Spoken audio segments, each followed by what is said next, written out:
ఎందుకు 70% మంది విజయవంతులు ప్రేరణ యొక్క శక్తిని నొక్కి చెబుతారు?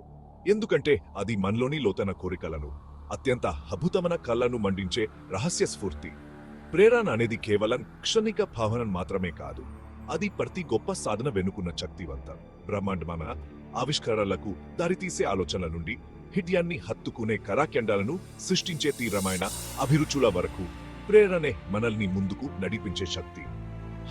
ప్రతి ఉదయం కొత్త ఆలోచన, తాజా దిక్పథం కలిగించే ప్రపంచాన్ని ఎహరించుకోండి.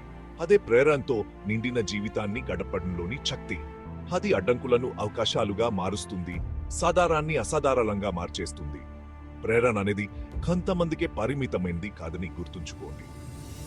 మన చుట్టూ ఉంది, మనం వినే కథలలో, మనం కలిసే వ్యక్తులలో, ప్రకృతి అందంలో ఉంది. అది ప్రతి సూర్యోదయంలో, ప్రతి హృదయపూర్వక సంభాషణలో ఉంది.